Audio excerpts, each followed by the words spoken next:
This is a production of Cornell University.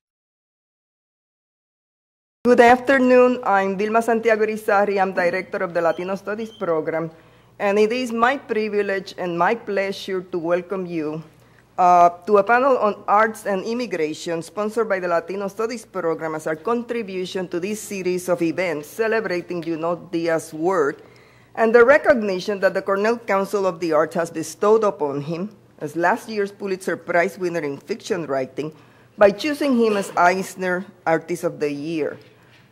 This is a significant benchmark for a Latino community here at Cornell. This panel, formally entitled Arts and the Impact on Immigration, is largely composed of colleagues who are teaching and affiliated faculty in the Latino Studies programs.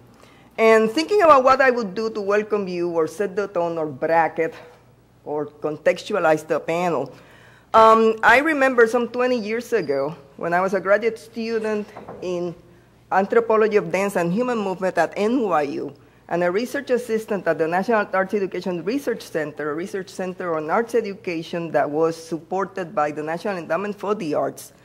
I encountered their report, an NEA published report, called Toward Civilization, which purported to be a report on the state of arts education in the United States. And I found that report quite problematic. Leaving aside the evolutionistic tone of the report's title itself, it had certain depictions about something that it called, quote, American civilization, which I found somewhat debatable. For example, it defined American civilization as having, quote, a central core, unquote, which included such artists as Cervantes, Praxiteles, Michelangelo, Velázquez, Bach, Mozart, and so on. This core was further characterized as being European, with some strains of Africa, Asia, and the rest of the Americas.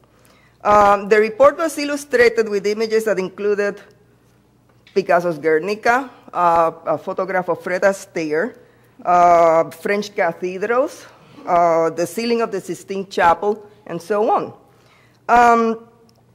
What problems did I have with that, and why do I remember that when I think of this panel?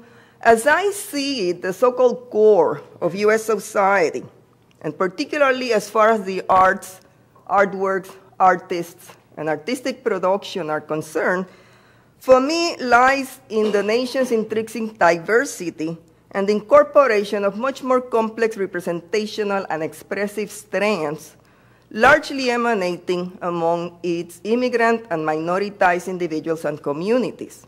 And this is something that I would invite the panelists to talk about in the dialogue that I hope we can open up among ourselves this afternoon. But now, because this isn't about me, this is about my colleagues, arts, immigration, Junot's work, and so on and so forth, I would like to introduce one of our most highly regarded colleagues, an inspired artist, an award-winning writer in her own right, Professor Elena Viramontes, who will be introducing the panel. I feel I have a debt with Elena because it was Elena who recruited us to sponsor this program, this panel. And I know that she has been an ongoing collaborator with the Latino Studies program, and I know that we are very close to her heart. So I would like to invite you to welcome Elena.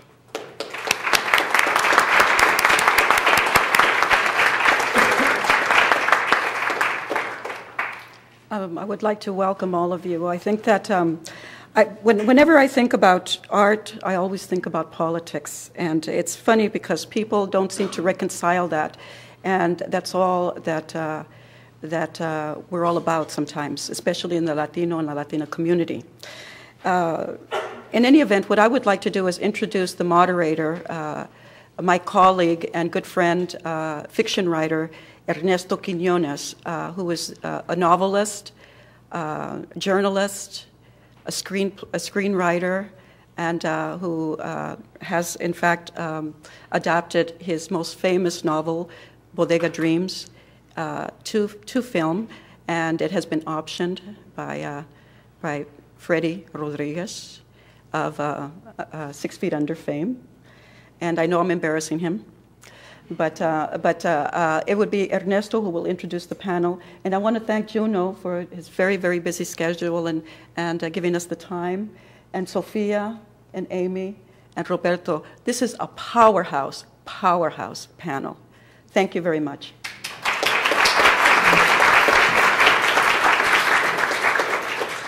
Okay, thank you all for coming, and thanks Elena, and thanks Dilma. Let me introduce Roberto on this side. Roberto Sierra, he's chair of music. Aquí está Amy, and she's a chair of theater, film, and dance. I'm surrounded by chairs. And this is Sophia. She's not a chair, but that is okay. And once again, Junot Díaz, who, when you win such an award as a Pulitzer Prize, your life becomes a circus. It really does, up and down, and everybody wants something from you, a pound of you, and that includes Cornell. And we are so happy he is here. We're so happy that he is here. Okay, let me just begin. Let me just throw out this question about immigration. And because this is Latino studies, we're going to deal mostly with the ethnicity of Latino, with the Latino peoples, not exactly other immigration. The other Ethiopians, the Arabs are also coming to the United States. But let's deal with just Latinos for the sake of Latino studies. Let me ask the question to anyone who wants to take it about what the super Latino constituency, supposedly the sleeping giant, when all Latinos, Chicanos, Puerto Ricanos, Dominicans, Ecuadorians, Colombianos, supposedly will get together and form the big super Latino group that's going to have so much political pool and economic pool and social pool.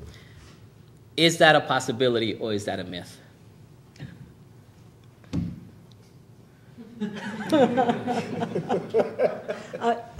I'm going to go for it. And I think I'll go for it by saying that I'm not a Latina. And I want that to have political resonance or something. So brief autobiographical tidbit, and then to the super Latino possibility. So my grandfather was Cuban and came to the United States in the 30s, was a cigar maker, married my grandmother. They had my father. He abandoned my grandmother when my father was 2. And when he died, we discovered that he was a CIA operative and had married my grandmother, who's a member of the Communist Party, in order to spy on her. And so my relationship to Latino identity is complicated, right? My father learned Spanish when he was 50. He spent his life working with farm workers in California. So I am Latino politically, and I believe that there are possibilities for affiliation that aren't based on origin or identity, but on political affiliation, solidarity. I still believe in those things. So that's my take on the super Latino. Maybe I'm part of it. Junot, what do you think? If you want to take this question. Is it possible?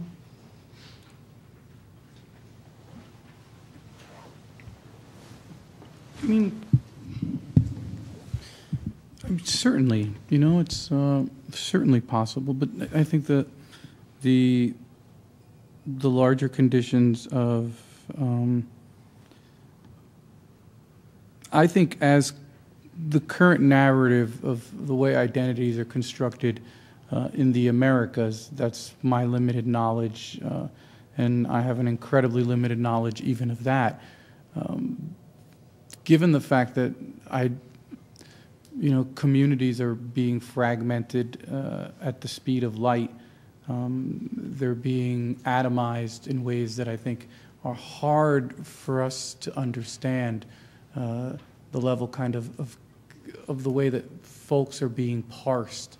And a lot of this, of course, is happening not only at the level of capital, the level of consumer, but just the way that, collectives are being sort of turned into anathemas. I think that anything that's going to sort of create a super Latino or anything that's going to create a new possibility for for larger and more powerful, by powerful, more productive and more humane collectives is going to require a narrative that currently doesn't exist.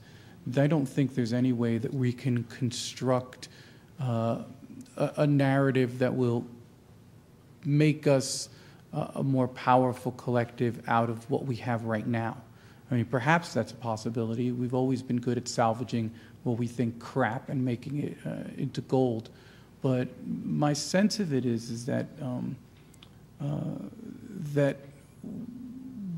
right now the forces that are fragmenting people have at their disposal narratives of astonishing power and reach, narratives of enormous, we could say, stickiness. And one of the things I think that's the challenge for any of us, whether we're artists, whether we're community workers, whether we're people who don't want to live in these sort of isolated little capsules separated by other people because of what we watch and what we listen to and what we buy and what we fear, I think that the real challenge will be the creation, or at least sort of the restructuring of the kind of narrative that's going to make this possible.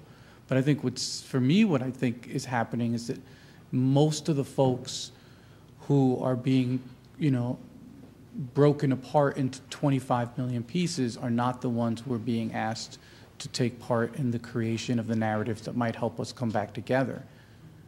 Usually the people who meet the hammer are never the ones who are asked to help engineer the solution. And I think that that's part of what's going on, is that the folks, and by folks I mean the forces and the sort of orders that want to keep people kind of splintered up, they've got trillions of dollars and they've got incredible amounts of experts. But the only experts we have, we sort of make sure they're downstairs, like washing the floors and like cooking, and I mean, I love our panel, it's really great and stuff, but the truth of it is that our brains haven't sufficed to now. That we haven't been able to create the narratives that we need, and part of that comes from not being able to organize correctly a new, we could say economy, but I would prefer to say ecology, a new ecology of narrative creation, because it's going to be a story. It's not going to be anything else. It's got to be a narrative that makes this happen. And what that might be, who knows? And whether we're capable of creating it, I think, is always a possibility. But I think the first step to creating anything new is to sort of admitting how poorly a job we're doing, and it's not our fault we're doing a poor job. I mean, blame is an easy thing to ship around, but just to sort of get a sense of that these guys are kicking our ass. I mean, if it was baseball, it would be 4,011-0, And the fact that we've done such a good job, I mean, all these communities have done such a good job of surviving and of maintaining creativity and of maintaining force and of being active and of resistance, I think speaks really well to the nature of what it is to be human. I mean, Jesus, given the forces stacked against humanity, we're doing a pretty damn good job, of just creating art and being alive and really keeping community. But I think that for a super Latino identity, we're going to need a super story, and and I think that might be the first thing we need more than we need hope. Using that as a springboard, the new narrative, the super story. I would argue that the super story was actually introduced by Simón Bolívar way back in when he tried to form Gran Colombia and try to get Colombia, what's now Colombia, Ecuador, Venezuela, all together, as he said, si no se nos tira la águila se nos tira encima, which is exactly what happened. The eagle jumped us, which was the United States. With that, I'd like to ask Sophia, what do you see in education about this big, supposedly, possibility of the super Latino? Which is an old story, really. Yeah. Wow, so I'm an educational ethnographer, and I'm studying new Latino destinations and working with parents and families. And so in our field of Latino immigrant education, we really, I think all of our energies have been about challenging the deficit perspective of families, right? And blaming families for the educational crisis, right? 50% dropout, in some states, across the country, in some school districts, 50% dropout of Latinos. I guess 35% dropouts, nationwide, or pushouts, right? Latinos being pushed out nationwide. And so we're trying to, we've been consumed, with challenging the deficit perspective that blames the families. Parents don't care, parents are backward, parents don't know how to educate their children. When I was in North Carolina, immediately they started classes on, and they announced in the newspapers, classes to help Hispanics become better mothers, right? This kind of assumption that Latinas are not good mothers. And so all our research has been about challenging this deficit perspective. All our energies has gone to that. And so we've done a great job in excavating, what are our strengths and our cultural resources from the home space. In the late 80s, mid to late 80s, Concha Delgado Gaitán, an educational anthropologist, was one of the first ones to talk about the cuentos, the canciones, right, the stories, the songs, the consejos, the narrative advice, right, the ways that parents teach their children through consejos, the games, and to look at these as strengths in the family.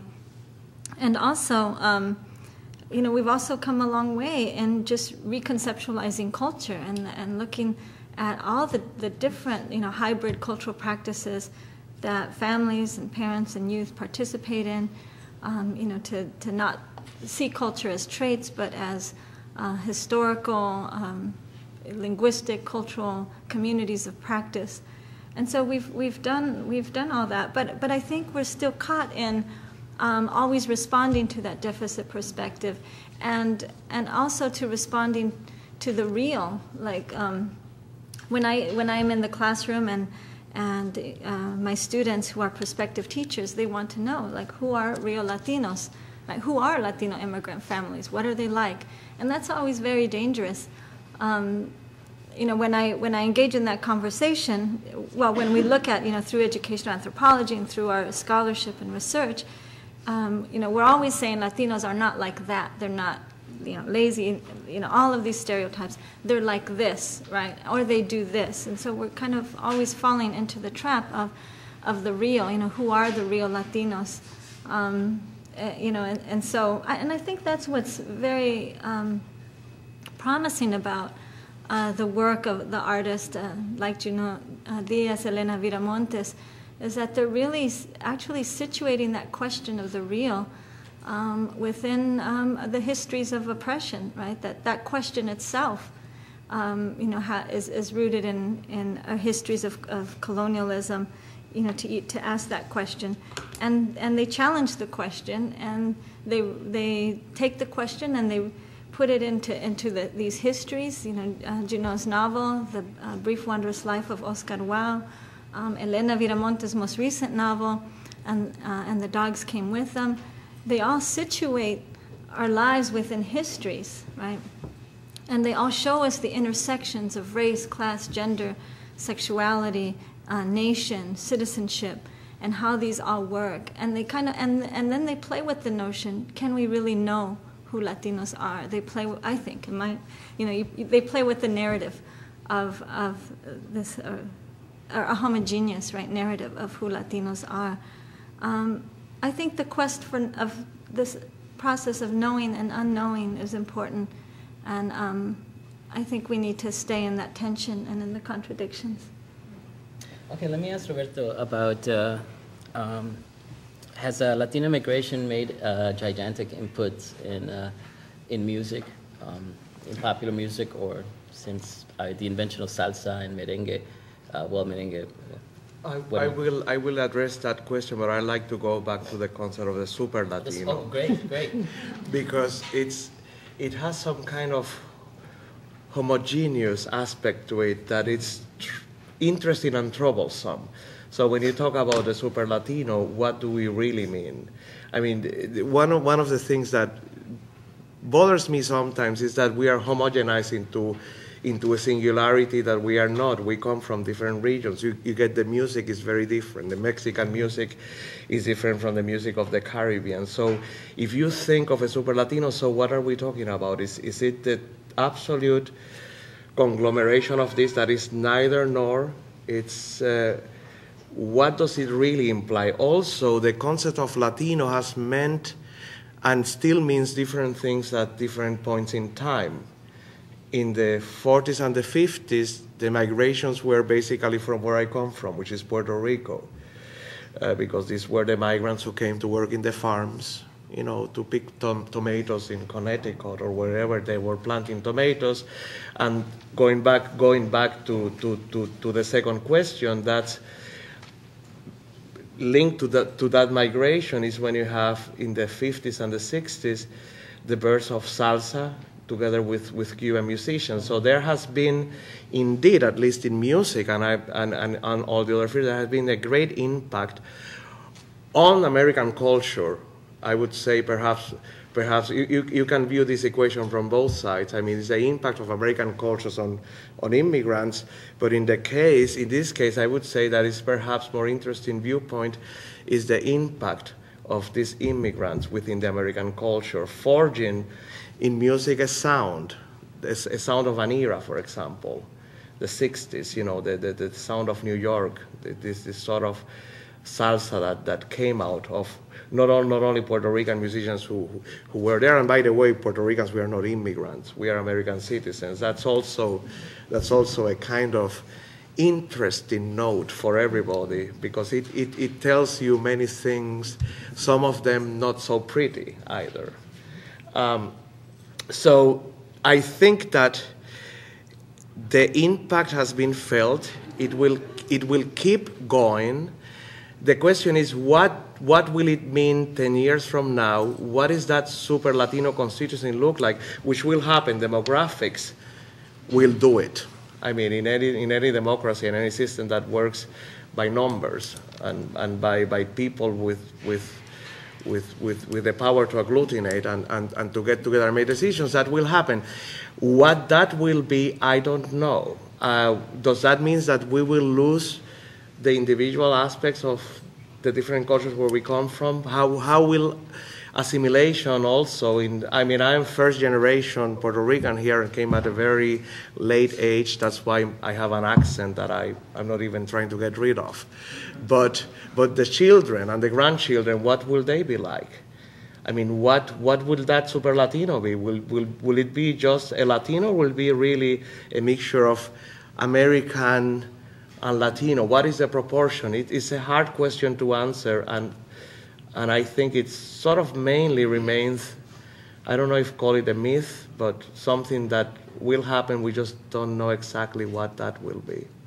You know, we've been hearing about the sleeping giant. Latinos are the sleeping giant, and there's we are awake. Okay, I mean, Junot spoke about the super story. I kind of agree with that. The thing about the super story is that as a people, I think we're all very different. You know, I mean, you can just see it by the foods we eat. You know, the way we talk. The way we talk, and for us to actually evolve into something new, we would definitely need a new story. Now, will we be willing to embrace that new story, and will we actually lose something? Junot, what do you? Well, look, I mean, I just think that it's like that weird thing of like the house is on fire and everybody's worried about whether the pot roast smells too much, you know? I think that it's this weird situation where, I mean, global capital is demolishing in Latin America the particularity of, let's just take the Dominican Republic, and what I know best. In the Dominican Republic, global capital is demolishing the particularity. In other words, it's just ravaging local music forms. It's just collapsing the diversity of what it means to be Dominican. I mean, every 10 years, what it means to be Dominican, the authentic national question becomes less of a question because there's less shit to choose from. You know, when only 2 people can play pri-pri, well then, gee whiz, I mean, the issue becomes a lot less important, or at least a lot less compelling. And I guess one of the things that's happening is that in the end, we'll end up being exactly the thing that we're fearing from this Latino category, but capital will deliver it to us. In other words, we're so worried that the larger Latino category robs us of our particularity that we don't notice that capital's doing it for us at the speed of light. In other words, the idea is, of course, that, you know, the idea of a new story is going to depend on that higher order brain, you know, the part of our brain that allows us, if we're an artist or if we're a writer, that allows us to sustain 400 to 600 pages of a novel in your head simultaneously. Even though your conscious mind can't do it, your unconscious higher order brain can. It could contain, at the same time, radical contradictions. It could contain at the same time the identity that I am a thing and I am exactly its opposite. And in my mind, this thing is more of an issue of that it's not a zero-sum game, is that we need a completely new formula, that we need something that can maintain our particularity while having no problem stressing the commonalities and accepting that we can be a thing wholeheartedly but equally be its complete opposite, you know? And so I think the problem is the way our identities are organized right now, everything is a zero-sum game. If I'm a Dominican and reach out to the Mexican community, you feel that by that reaching out, you're dumbing a part of yourself down. The thing is that there's a way to do it where I think every connection, instead of reducing us, brings out more of our complexity. How that works, I have no idea, you know, but I think that we're going to end up wrestling with this question about whether, you know, the super Latino homogenizes us when we're just being homogenized out of the fucking category. You know, like, what could homogenize us more than Budweiser? No, I mean it. Like, what homogenizes us more than, like, the CD? I can't imagine anything. I mean, my mother points out, my mom is like, hey, listen, man, what you consider Dominican is 1/30th of what we consider Dominican. And it's hard to mark that, but I think that that's, you know, we might not even have to worry about the question if we wait 20 years from now.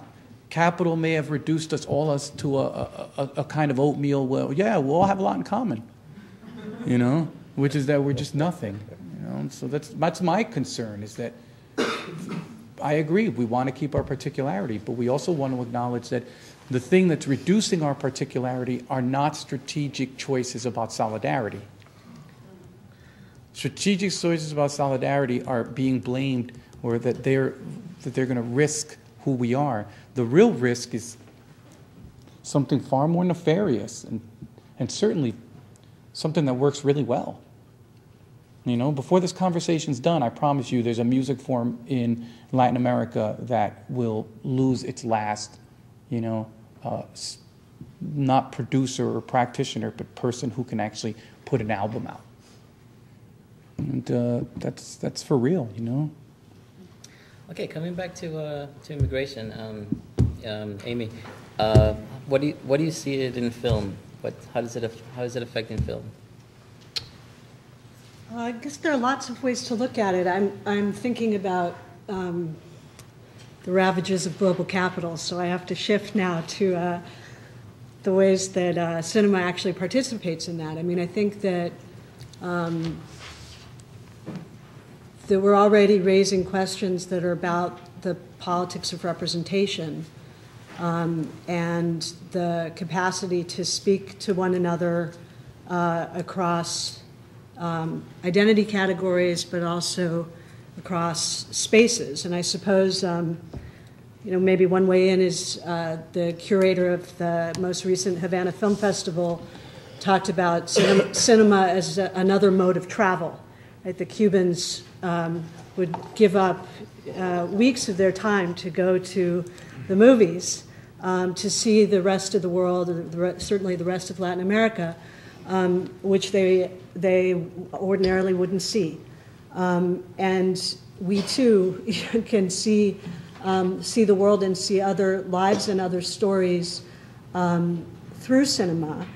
I guess a smaller area would be, that there are a great number of films that are directly engaging, for example, the question of the border and the new kinds of subjectivities, the new kinds of ravages, the new kinds of violences that borders are producing. I'm thinking about an interesting videotape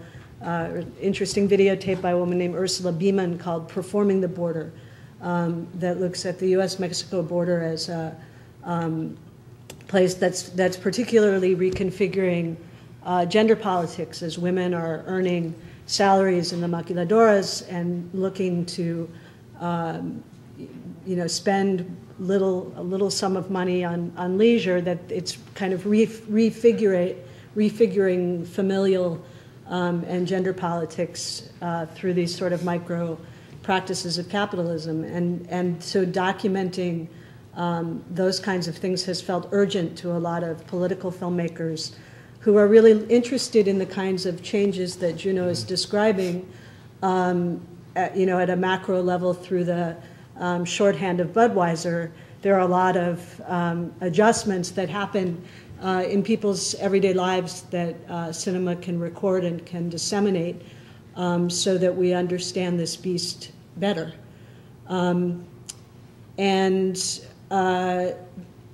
The other thing maybe to mention in terms of immigration is that, you're all aware that the modes of image production are changing, and anybody can make a movie, and ought to, So different kinds of stories are circulating through new formats and in different sites.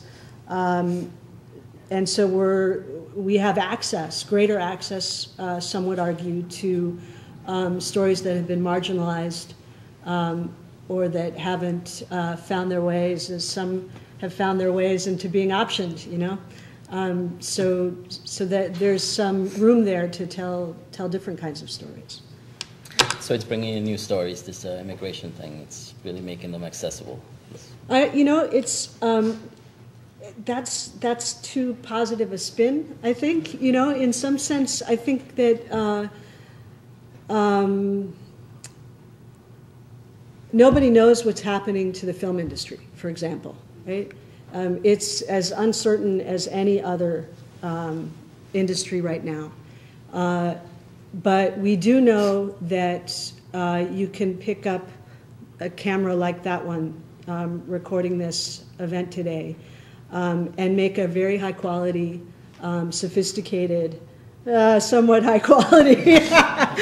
You can make a fairly decent. That's not ratcheting it down. Film, and it can circulate. And there are spaces, the future of festivals is uncertain. They rely on benefactors. They rely on corporate sponsors. Already those things are being pulled. But other sites are emerging as sites for exhibition. And other partnerships are emerging. And I think that's an important change. And who knows what will come of it. Okay.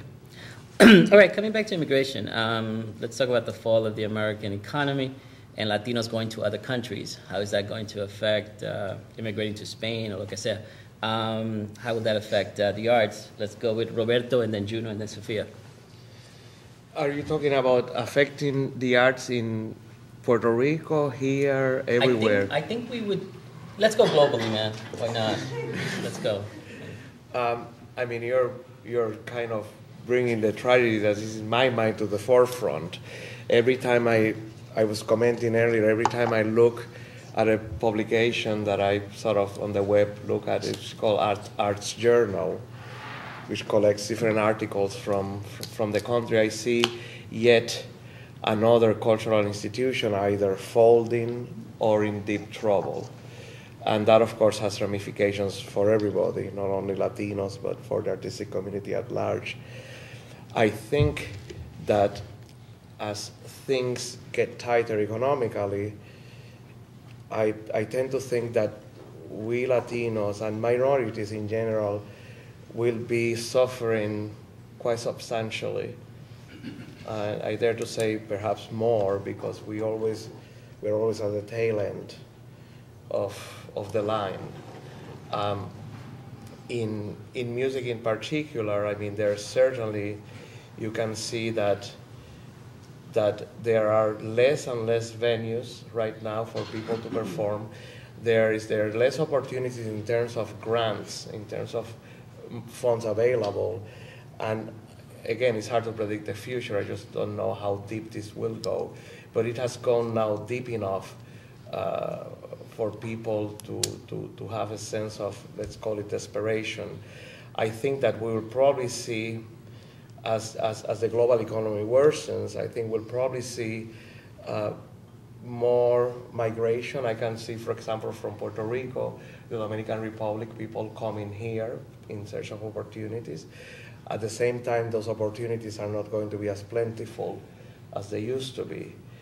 I can see also the ugly head of racism perking up, you know. As I was watching on TV the other day, somebody talking about the border, and there was this person, I think it was sort of an officer from the city in question. He was saying, well, these people cross the border, they are illegal, so they are criminals. I mean, I was really offended by that, because crossing the border is, how criminal is that? And what does criminal mean? I mean, does it mean that it's like you kill somebody and therefore you should be treated with that kind of despicable, really despicable attitude? So, but again, as I see it in the larger picture, these are things that are there, but I'm afraid that we'll be faced more with that as things get to be less. Then people tend to get more particular about turf and who is actually legitimate to have a piece of that turf. So, and that inevitably, I mean, I'm talking about larger social issues, but that will inevitably be reflected in what we do and how we are viewed as well. Yeah, before we go to Juno, I remember Sana Cisneros was here and she said this wonderful anecdote about going to the border and seeing this undocumented worker during when Bush wanted to build that wall, and he had a sign that said, "If you deport me, who will build this wall?" Okay, Juno, what do you think about this, the fall of the economic? Damn, I wish he was on the panel. No, I think it's a really good question, Ernesto, and I mean, I feel like you keep hitting the right. You know, you're sort of bullseyeing exactly what the hell's at stake in some ways, you know. It's weird. It's, you know, you wouldn't think hanging out in the U.S. that we're in a serious economic collapse. Yeah? I mean, I've seen people panic more about, like, losing their dog than I've seen the country panic about what the fuck's going on. I mean, like, 20% of just, like, quote-unquote, the make-believe cash that used to exist just evaporated, you know, across the planet. And I do think, of course, you know how it is. The shit rolls downhill, you know. What's sort of interesting about the way that this works, though, is that it's that kind of weird tension with nobody, you know, I guess the way I'm saying is nobody knows better than to live without than folks in the third world. I mean, you don't want to put too fine a gloss on it. You don't want to, like, say, oh, how quaint. You know, they're great survivors. But I do think that there's going to be a tension. In other words, that simply the lack of opportunity means that our home countries are going to have to endure miseries that they haven't endured in 15, 16, 17 years. I know in Santo Domingo, you know, things have been jacked up in the DR forever, but for the last 15 years, things have been okay in third world ranking. What I mean by that is that I'd like to see what people think of Santo Domingo a year from now when all the remittances stop, when all the money that we send back home stop, and that a lot of the kind of middle-class elites in the Dominican Republic have actually benefited from the lower classes receiving what I would call international welfare. And when that gets cut off, you're going to have a tremendous crises in the social order. You know, in Santo Domingo, all they talk about all the time is delincuencia, you know? Mm-hmm. But they don't know what delincuencia means till this damn economy hits, and hits hard. And I think that we're going to see it in a number of areas. And as far as the arts are concerned, I always think that during all those quote-unquote, you know, Capitol loves to tell us those were good times under Clinton, you know, great times, you know. But one of the really fucked up things that happened during the great times is that despite all these institutions that we had that were receiving, guys, they were receiving incredible loads of money. I mean, if you look at some of the institutions, you know, there were institutions that are arts institutions in the United States that were getting more money per year than the GNP of some countries in the Caribbean. And one of the strange things is that when the times were good, the easiest thing to have done was to convince people that arts are good and that arts are important. And that's kind of free. And I think what's interesting is that the situation of the larger population, the arts, no matter what, are still viewed as completely dispensable. And so it's not just the country at large that when times get hard, they're going to cut the arts out. I think the average family thinks that, like, a trip to the museum, fuck that. You know, things are really hard because we didn't spend the last 20 years sort of convincing people. And I think it's a lot easier to do than to get people to come to a gallery show. To convince people that arts are important, that's just like an abstract little story. You know, it could have been an easy jingle that we could have done. But I think that what we're going to suffer now is that the average person, whether it's in the United States or the Dominican Republic or wherever, thinks of art as something that comes only when you have excess. Yeah, that it's like a commodity, that it's like the Wii. When times are good, we'll get you the Wii. You know, where I think that hopefully during the next quote-unquote good time in Capitol, we can do a better job of convincing people, not only at the level of individual families, that arts is absolutely indispensable. And I think that arts education during the good times all of us saw, was completely cut, and it just kept cutting and cutting and cutting. And that's what they did during the good time. I mean, what are they going to do now? And I think we just need a shot. We need a shot to be able to convince groups of people that arts education is fundamental. And because we're not doing a bad job of creating artists, guys. If you add up all the MFA programs in the country, dude, we create artists, it's like a machine. You know, we pump them the fuck out. The problem is that we haven't created communities or collectives that could actually receive or interact with that art. You know, which is, it's kind of called the Obama situation. You know, we don't have a problem creating an exceptional black man. Obama ain't the only one, guys. Creating exceptional individuals ain't a fucking problem. It's creating collectives that have a certain kind of education that would allow for this kind of interplay. That's been the great difficulty, you know? And I wish we could get rid of like 9/10 of the MFAs and use that money to create communities, you know, where it's like, instead of MFAs being like, oh, I'm going to become an artist, turn them into like, you know, Peace Corps for people who go into communities. Instead of digging wells, teach people that fucking arts is fundamental, you know, because our energies were directed in the wrong direction. And now if the money's gone, we see it. We produce a ton of artists and we produce no communities to receive them. I think that's very interesting what you mentioned is the relationship between the arts and capital. The problem is that history tells you that there has always been that link, and that not even the Great Depression of the 30s broke that link in this country, for example. So the question is, and I agree with what you're saying. The question is, can that link be broken? Will this great recession do it? If not, eventually a depression. It's going by historical models. It's arguable that it may continue to be linked in the ways that you're describing that may not be healthy. Yeah, but we haven't really tried. I'm saying, like, when's the last time, historically, in the last 80 years, that you can name 10,000 individuals directed in a project to attempt to break the link? It's not a huge project, guys. But I guess I'm saying that we haven't really tried. We've left it up to nature. Well, we hope the relationship will break. But we haven't tried for centuries. I agree. But now we have money, and we have a bunch of young people, and we've got the population of youth. I know, right. Yeah, I think it's a possibility. I think just because it didn't I work hope. but I hope. think that's more than possible. Pero mira, Sofia, what do you see happening in education with the fall of the economic? I think for Latinos, schooling will become dispensable. Right. In other words, not only just the attitudes about immigrants taking our jobs away,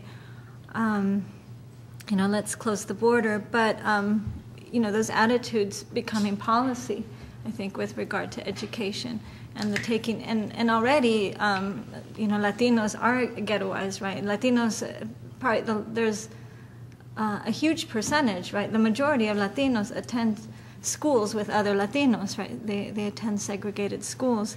And so, yes, I think that will be getting worse. I think just bilingual education, or even just attention to language in the schools, right? And putting resources into, forget about cultivating bilingualism, but just providing English as a second language services. I think those kinds of things will become scarce. And also just a crisis not only in arts, but also with sciences, right, with the sciences.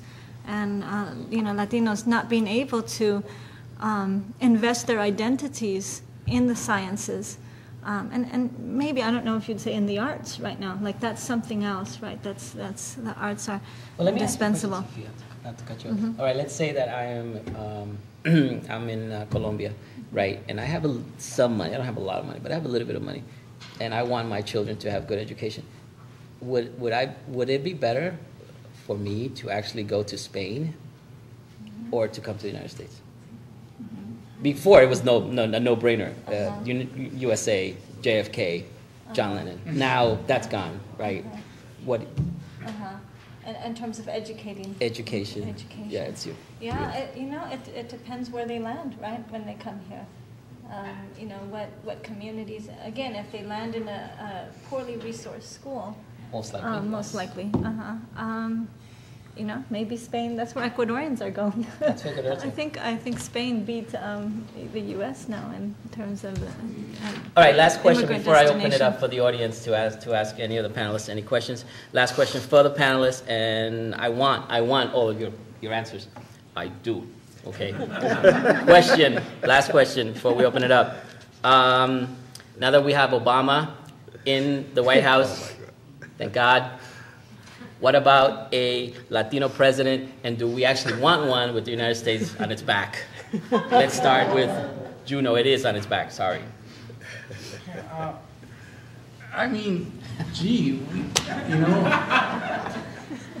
We could, I guess, it's such a tough question. It's like and it's not to say that Eduardo's intentionally bedeviling us, but it's such a tough question because it's sort of like someone asking you, do you want a wish?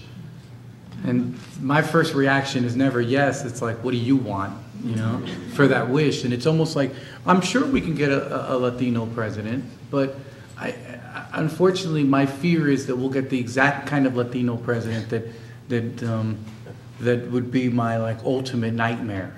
The kind of Latino will get the apologies to my Cuban neighbors, but we'll get the super hyper conservative white Cuban who speaks better Spanish than me, and who's extraordinarily handsome and charismatic and like, you know, and been to an Ivy League school, but it's like, you know, wants to kill people who provide abortions and wants to atomic bomb Cuba, and, you know, I'm sure we could get a super conservative lunatic, you know, but a progressive one, I would love to have one, you know, but will we get one? I think, hell, I mean, fucking, this dumbass country elected Obama, so I'm like, wow, we're capable of all sorts of amazing things, you know, so I'm pretty positive. I mean, for real, guys, 4 years after electing Bush, dumbasses elected Obama, so you gotta be hopeful, you know? They're like, we're not bad. I mean, we're not entirely bad. Sophia? Yeah, well, I was just thinking that it would be true, right, that under Bush we had the most diverse cabinet with Condoleezza Rice and Powell and Gonzalez, and so I'm reminded of, you know, what you're saying. All criminals. You know? Yeah. So yeah. So yeah. You know, I'm hopeful. I'm hopeful with Obama. If we elected Obama, I think we could elect a progressive Latino. Yeah, I mean, that would be it. Yeah, Amy, you got some Cuban blood, so Yeah, right. go for it. You know that guy you're afraid of? That's my grandfather. I knew it. I knew it. An asshole of the highest order. So, yeah, I mean, the world changed for me in the election of Obama, and I don't know what to make of this, the world that we live in today. It's really, really screwed up. So, I'm not sure. Roberto? I will follow up on that because I was thinking and trying to answer this question. Of course, it can happen. I mean, again, demographics at some point may dictate it, but the question is, what will this country be like? I mean, will it be still the United States? Or it will be, I mean, there was already the talk publicly of secessionism, even amongst the Republican inner circle, you know, like Mrs. Palin's husband, who was associated to secessionist movements and so on. And this is not a joke. I mean, these are realities. These are political thoughts on which I don't want to make. I have my own judgments, but I won't tell them right now. Well, they are awful, but anyway. But the question is, I think that's a process that may take a long time, and in taking that long time, again, I don't know I have no clear picture of what the future looks like, personally. I'm not clear. I'm not clear what effects this downturn, of which I am rather pessimistic, what that will mean, not only in the United States, in the world. I mean, they were talking about Spain here. I was just in Madrid 4 weeks ago, and the unemployment rate in Madrid was 14%, projected to be 20% in 2009. You are talking social unrest at those levels. So it's a very interesting question, hard to predict. The possibility, yes, but I don't know either. Okay. It's definitely a fun question, and I also think it's an important question. African Americans have been asking for a black president for decades, and I think we should start. Anyway, audience, anyone wants to ask a question? Sí, la señorita ahí. So me being the eternal optimist, looking at your collective success here, do you find that as you have become more successful that you've actually inspired more Latinos coming from other countries to actually come and try and mimic that success? I don't feel like my individual story can compare to the colossal pull of the heart of empire, like the metropole. I'm talking about from an artist perspective. So an artist in, let's say, the Dominican Republic or Colombia might be more inspired by you now and might actually make the move to come and actually practice his art here in the States. I mean, again, I can only speak of Santo Domingo, but the average Dominican artist is desperate to get to the United States or Europe anyway. You know, I mean, it's fucked up. I mean, I love my country, but few are the artists like the great Tony Capellan, painter, installation, video, who actually wants to stay in Santo Domingo, has been offered multiple times to leave. You know, most of the Dominican artists I know, as soon as they're offered a chance to get out, they're out. And I only know one of our great artists, Tony Capellan, who's actually stayed. So I think it's hard, the force of these things, of these privileges, is really hard to deal with. Yes. You were talking about how the arts education has failed to produce a public for our artists, but also have not the artists ourselves have failed to appeal to the public that is there, like at the same time that we have made major efforts to educate people, to look into the arts, haven't the arts been pulling away from the people? And Caballero, this question is for anyone, or is it for someone specific?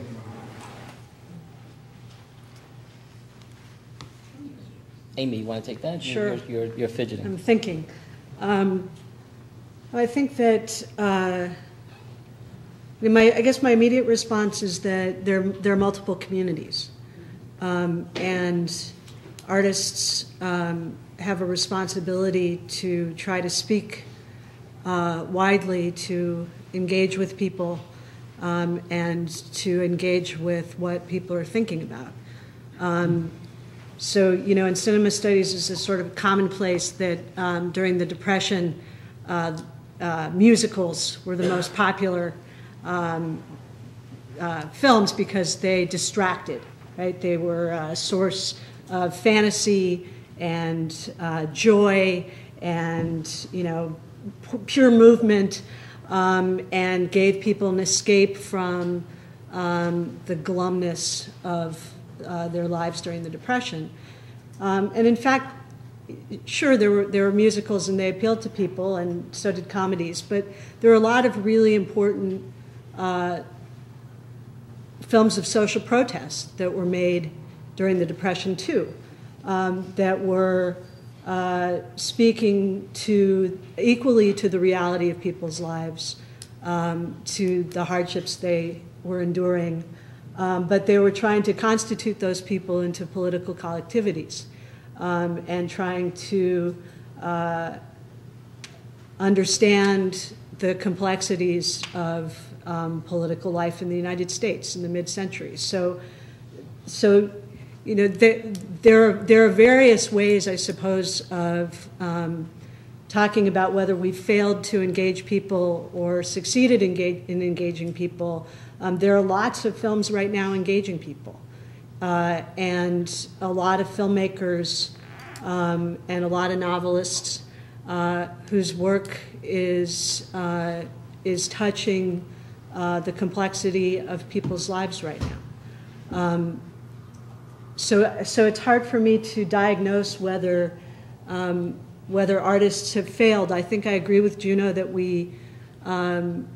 and we try to do this in the university too, that we can always be reaching beyond those people who are connecting with us. And we can always be thinking about new platforms and trying to teach students beyond where we are at any given moment. But I think in some ways what we're doing at the university level is really vital.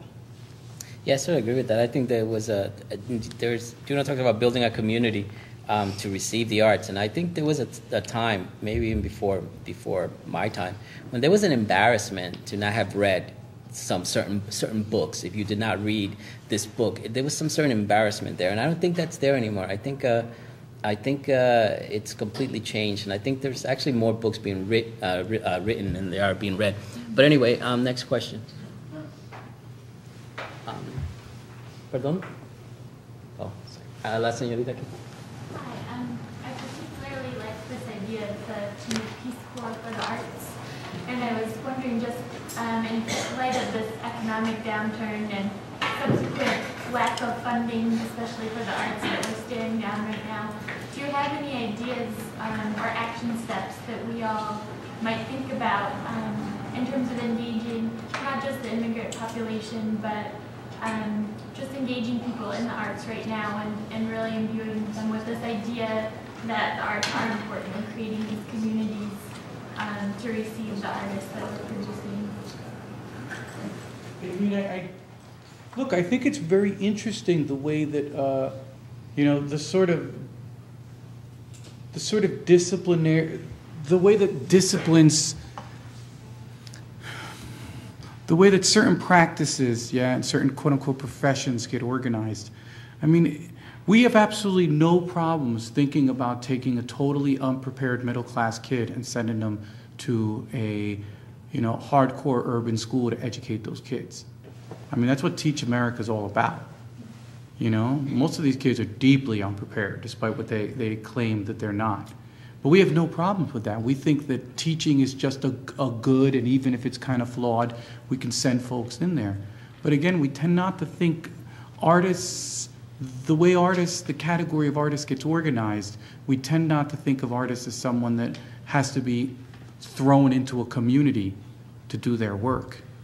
You know, and I think that one of the areas we begin with is trying to figure out and trying to talk about reconstructing the artist apprentice category to involve what we expect out of teaching and out of teachers. Right now, the claim of the artist is at the most functional level is that they come to an institution and burrow in, and when they run out of money, they leave. But I'm like, yo, if they're getting this fucking money, I'm not sure Cornell will be the worst for it if we took all our art students and sent them away half the time to go work in some crazy neighborhoods to try to convince people that arts is good. I'm not sure Cornell would suffer at all. And these other communities, I think, would benefit deeply. You know? Gentlemen? Has any of you looked at the 60s? All those, when this guy, before he became famous, when all these artists are out there in the communities and all working across disciplines? I'm not the Depression, but is that a model? Is that a model to think about when they're with very Easty time, cross-pollinization, not inside a university, but right there in the streets? Mm-hmm. Yeah, and a dream of that rhythm too. I mean, part of it is just I wasn't raised there, I wasn't born there, but you know, I was born in '68. But one of the things I remember from my early years was that the rhythm of life permitted folks to do stuff that we wouldn't imagine now doing. I mean, life was just lived. I mean, I can remember my first 10 years, and I remember these last 10 years. And it's not about me getting older or me being younger. The rhythm of life has changed so much, you know? You mean a faster pace and more different values? The best way to describe it is anybody been like to like Italy recently? And compare the rhythm of life in Italy, or you've been to like the Campo in Santo Domingo, compared to rhythm of life, is that people's idea of how time works was different. And when people's idea of what time works is more generous, I think there's more of a chance for folks to be in a community. But when, as soon as you arrive, somebody turns the hourglass over, you make very different decisions than when you're not thinking about the hourglass. So yes, I think it's for me, it's a model on a number of levels. Not simply for just the kind of the way the arts work, but also the rhythm of how people engaged with art and life. Well, you know, with the fall of the economic, the economic fall, people might actually take time and smell the roses, as opposed to working hard to get the Cadillac. Anyway, señorita y después otra señorita. So my question is about your Peace Corps for the arts thing again. So just wondering. So you said instead of sending people to build wells in third world countries, why don't you send them in and, you know, to develop the arts there or something like that? But how receptive do you think communities would be, you know, if they don't have wells or other necessities? Yeah, no, I wasn't hoping that we would replace one for the other. I'm just saying I haven't noticed any of the, look, again, I don't know, I teach at MIT. My students are awesome at generating numbers. Whether you believe in numbers or not, that's another issue. Yeah? For real, like, I don't want to use numbers to sort of make a point, but I think it's important. None of our interventions in the last 30 years have decreased the amount of poor people who die from starvation and from lack of medical. In fact, misery has increased in the last 40 years. You know? It's like they always point out, it was better to be poor in Africa in 1960 than it is to be poor in Africa now. So it's not that I don't think that it's got to be one or the other, Wells or Enjoy Dance. You know, I was just making more of a kind of a point that, you know, in the end, we've got to start figuring out how to do things in a new way. Because, I don't know, it doesn't look like the shit we're doing now is working too well. Yeah, numbers. Mark Twain's famous line, their lies are damn lies, and then their stats. Yeah. Okay, señorita. Given the insidiousness of capitalism and, you know, the way that migration habits in Latin America have really changed, you know, the character of what it means to be Latino and, you know, the Latino experience, whether it's abroad or in the U.S., I wanted to know if you folks had any thoughts on how these same things have affected the indigenous in Latin America and their production of art, and if you have any hope whatsoever for the preservation of their cultures in the face of, as you mentioned, the atomization of the individual and communities as well. Well, I think this is a larger issue than what can really be addressed in one simple answer, but you can assume, and I don't have the statistics and the facts that any impact that as big as the one we are living now will definitely have an effect. And again, it's a matter is the pyramid. So who is at the bottom, and we know who are at the bottom. So and Junot was mentioning earlier. Sort of he commented, at this moment there is a way of doing music that is going to be disappearing right now as we are having this panel, and that in a way answers your question. We can assume that there is a way of writing a copla that somebody is the last person in that village that knows how to do it, but I guess at the end that's the inevitability of the terrible things of evolving as mankind. I mean, also the fact that although we have more resources now, more people are starving now. I mean, that's another such paradox. So I was also thinking, going back to the questions of how it impacts also the artist, I tend to think, and that applies also to the indigenous people, I'm a pessimist, but I'm very hopeful because I think that we do what we do because we cannot do anything else. I mean, I'm a composer, so I write music because I have to. And we will find ways of doing what we do without the resources that were there last year. I mean, if I cannot write for an orchestra, I'll write for a piano. Or I'll just write it on paper and hopefully someday somebody will play it. So the manifestation of art itself will exist, persist, and be there. It's just a matter of adaptation. The question from the gentleman here. People will find ways to group together, to be smart, to get art out there in whichever way we can. So I'm pessimistic because it's going to be terrible, but hopeful because we have this spirit that is the human spirits, you know, the essence is inevitable, is indomitable, and will be there. Okay, let's take like two more questions. This gentleman and then this lady. This one, do you think that immigration for Latin artists like yourself, the immigration to places like the United States, like does it motivate them to talk about their origins and their ethnicity? Because, for example, in your book you talk a lot about Latin. And I know that I'm Dominican and I know exactly what you're talking about. I don't know if like people from the United States know what you're talking about, you know. So does it like normally like inspires them to talk about their roots and stuff? Not always. I wouldn't say it's predetermined, because I know plenty of Dominican artists who what they do is as artists is anything but Dominican. You know, I mean, in Santo Domingo, again, you don't want to generalize too much because culture, we're talking about 10 million damn people, like spread across like the majority of them over 6 countries, you know. It's hard to guess, but you know, there's a whole category of Dominicans that as soon as they hear bachata, they leave the room. Do you know what I'm saying? They don't want nothing to do with what would be considered folkloric, organic Dominicanness, you know?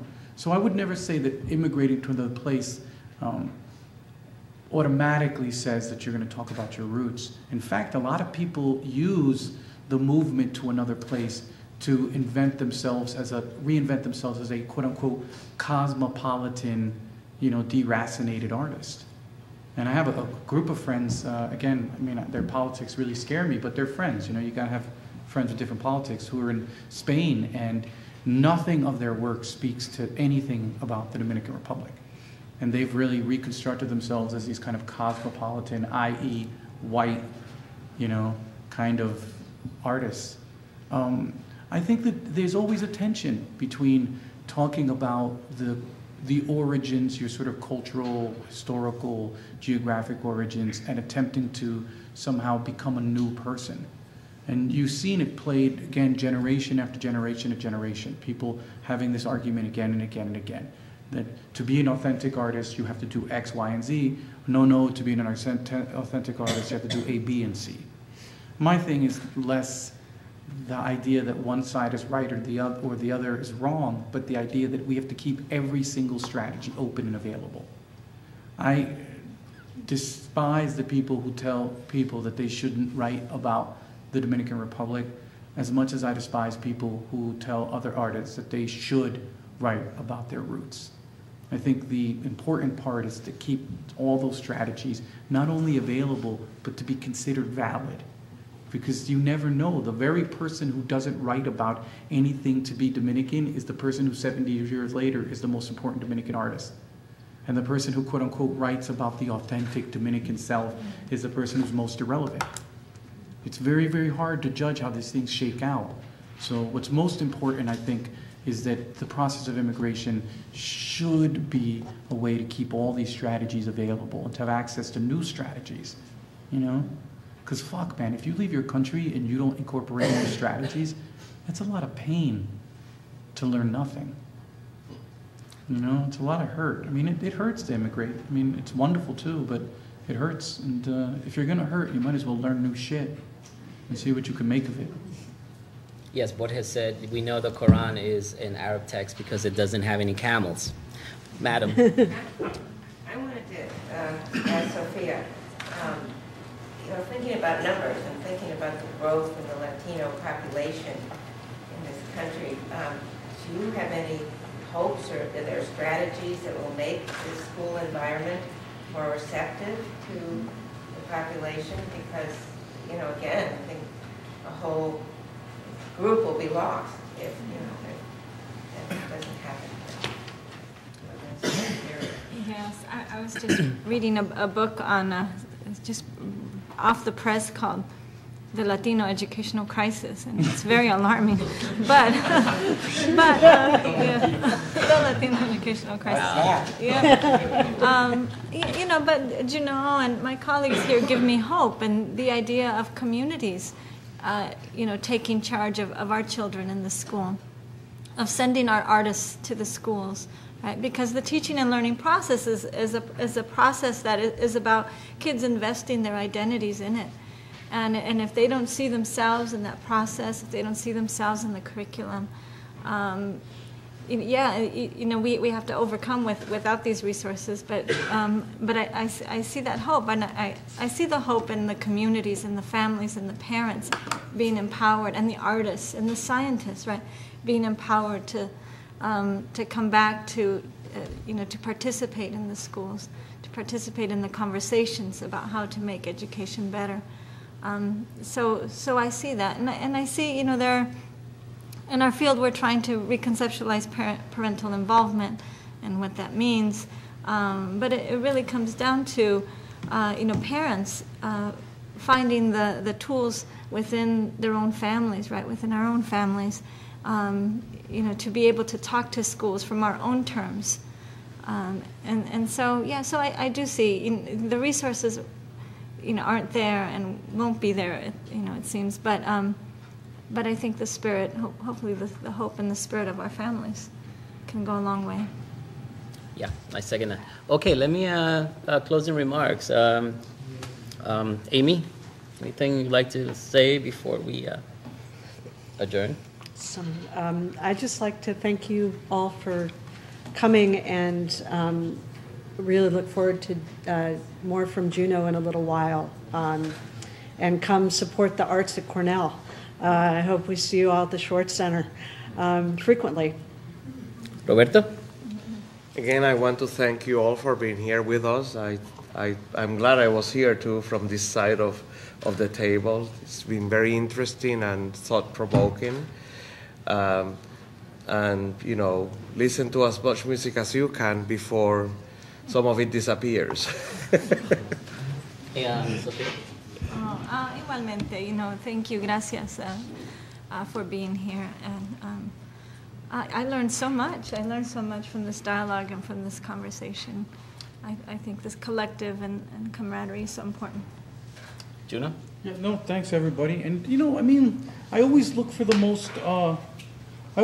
most explicit kind of physical metaphor to remind us, look, things are really tough, man. You don't want to put a bow on a turd and say it's a cake, Things are really tough out there and people are really suffering. But I'm always reminded, especially as someone from the Caribbean, we have a whole collection of folks, that, you look at the Caribbean and it's basically the source of some of the greatest defeats of humanity. It's some of the greatest exterminations, and yet it's still produced perhaps the most dynamic culture on the planet. Is that it's what my colleagues were saying. It's like we're weird damn species, man. Anytime you think people have got their foot on our necks, we turn around and we invent salsa. And I think that that's really something that should never be underestimated. That's why, these times really suck, but the fingers are crossed and they're crossed because it's not determined. You just hope that we're going to do it again, that we're going to do it again, that things are tough, and we're going to show why this little monkey species is worth the air it breathes by being extraordinarily dynamically creative, Yeah, thanks for that. Things are really bad. I hear sperm banks are also going broke. But anyway, with that, I'd like to thank everyone, my colleagues, Juno, Sophia, Amy, Roberto, Helena, once a minute, and thanks again.